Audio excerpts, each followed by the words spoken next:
Hello everyone, welcome back to my YouTube channel Nursing to NOSET. I hope you all doing well.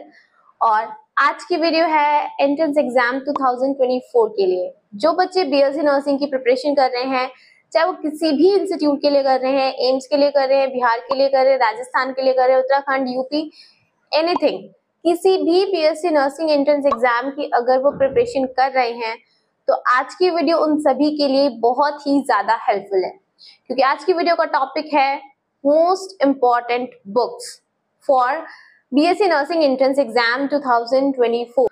तो जो बच्चे entrance exam की तैयारी करना चाहते हैं या वो बीएससी नर्सिंग करना चाहते हैं 2024 में और अभी वो 12th क्लास में हैं, तो उन सभी के लिए ये वीडियो बहुत ज्यादा हेल्पफुल है। तो चलिए स्टार्ट करते हैं आज की वीडियो। Most important books. तो मोस्ट इंपॉर्टेंट सबसे पहले आपका टफेस्ट सब्जेक्ट है जो है फिजिक्स। तो फिजिक्स को लेके इस बार भी बहुत ही ज्यादा कंफ्यूजन था और बहुत ही ज्यादा हार्ड ऐसा स्टूडेंट्स को लगा कि पेपर आया हुआ था फिजिक्स का। तो फिजिक्स के लिए मैं फिर से आपको वही सेम बात रिपीट कर रही हूँ। फिजिक्स के लिए आपको एक तो सारे फॉर्मूले लर्न होने चाहिए, तो दूसरी चीज है आपको बुक से क्वेश्चन करना है।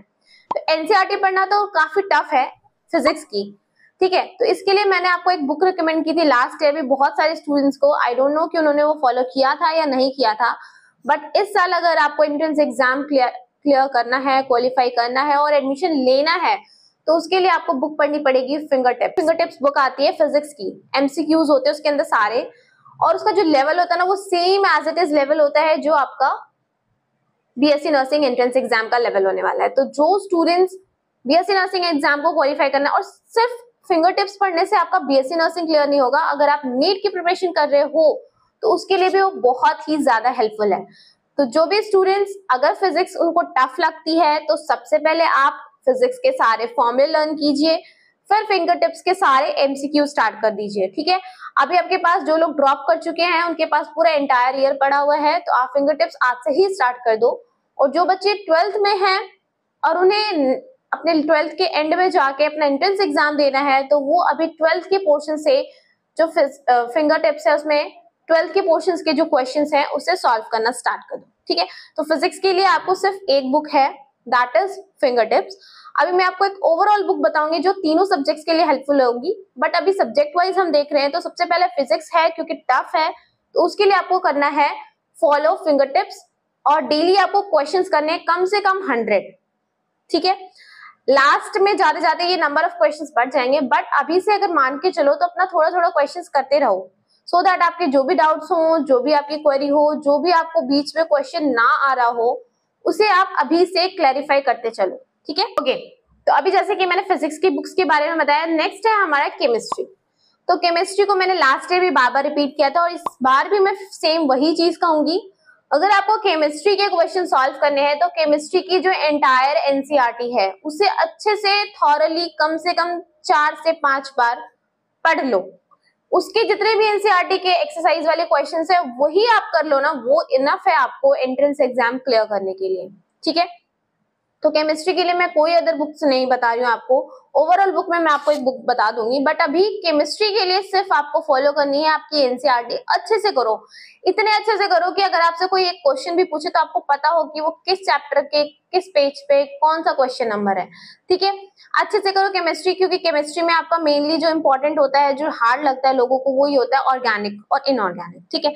जो फिजिकल केमिस्ट्री होती है उसके क्वेश्चंस बहुत ज्यादा आते हैं, लेकिन वो इजी होते हैं तो सब लोग कर लेते हैं। लेकिन जो इनऑर्गेनिक और ऑर्गेनिक होती है, तो इनऑर्गेनिक को करने के लिए आपको बार बार सिर्फ और सिर्फ एनसीईआरटी ही पढ़नी पड़ेगी, ठीक है।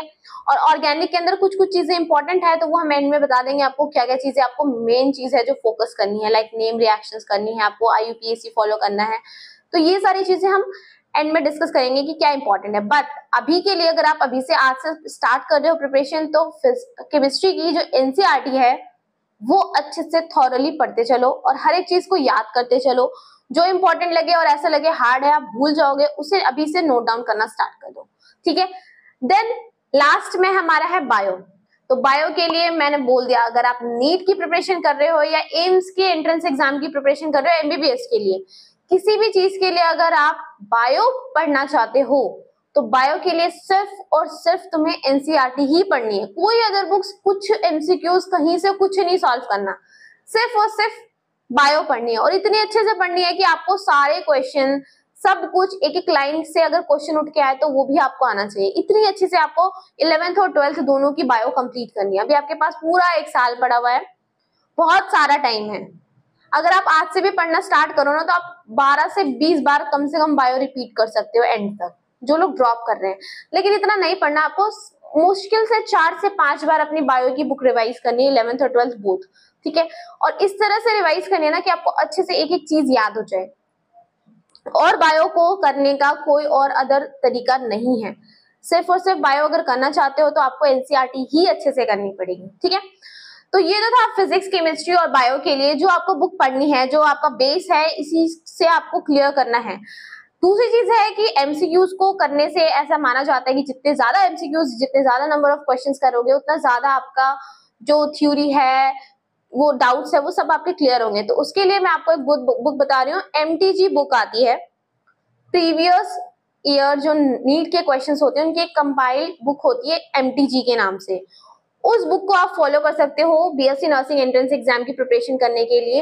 अगर आपकी ये 3 बुक्स कंप्लीट हो जाए तो फिजिक्स और बायो और केमिस्ट्री की एनसीईआरटी, ये 3 बुक अगर आपकी कंप्लीट हो गई है और उसके बाद आपको एमसीक्यू प्रैक्टिस करनी है तो आप नीट के प्रीवियस ईयर क्वेश्चन उठाओ और उनसे प्रैक्टिस स्टार्ट कर दो, ठीक है। एमटीजी बुक आती है।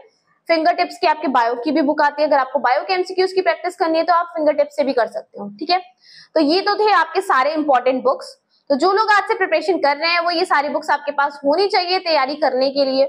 और बियॉन्ड द बुक्स आपका ना खुद का जो कंसंट्रेशन है वो अच्छा होना चाहिए। बुक्स लेने से कुछ नहीं होता है, दुनिया भर की बुक्स लेके घर में बैठ गए उससे कोई फायदा नहीं है जब तक आप उन बुक्स को पढ़ोगे नहीं। और सबसे ज्यादा मोस्ट इंपॉर्टेंट चीज जो मैंने हमेशा आपको एक चीज बताने की कोशिश करती हूँ वो ये है कि एक बुक को ही फॉलो करना है। दुनिया भर की बुक लेके घर में रख लोगे उससे कुछ नहीं होने वाला है। सिर्फ और सिर्फ एक बुक को फॉलो करो, जो तुमने फर्स्ट डे स्टार्ट करी थी लास्ट डे भी तुम्हें उसी बुक से प्रिपेयर करना है। बुक की चॉइस मैंने तुम्हें बता दी कि क्या रखनी है, अब वो तुम पे डिपेंड करता है तुम क्या रखना चाहते हो। लेकिन जो भी बुक आप सिलेक्ट करो एट द एंड तक आपकी सिर्फ और सिर्फ उसी बुक से आपको पढ़ना है। आपके पास 2 टाइप की बुक होनी चाहिए, एक जिससे आपकी थ्योरी कवर हो और दूसरी बुक जिससे आपका एमसीक्यू प्रैक्टिस हो, ठीक है। इन 2 बुक को आपको सिलेक्ट करना है स्टार्टिंग में और एंड तक आपको वही लेके जाना है। मेरे क्लास का टॉपर है वो ये बुक पढ़ रहा था, उसने कोचिंग क्लियर करी है, वो कोचिंग जाते उसने ये बुक पढ़ी है। तो सारी बुक्स लेके नहीं बैठना है, सिर्फ और सिर्फ अपना एक बुक सेलेक्ट कर लो और उसी बुक को एंटायर ईयर आपको पढ़ना है, ठीक है। आई होप कि ये वीडियो आपको अच्छी लगी होगी और आपको कुछ ना कुछ इससे हेल्प जरूर मिलेगी। अगर आप ये बुक्स को ही फॉलो करोगे तो मैं आपको गारंटी दे रही हूँ आप एग्जाम क्लियर कर सकते हो। लेकिन बुक लेने से मतलब नहीं, उस बुक को पढ़ना भी पड़ेगा। जितनी बार मैंने बोला उतनी बार पढ़ना पड़ेगा, ठीक है। Thank you for watching, bye bye.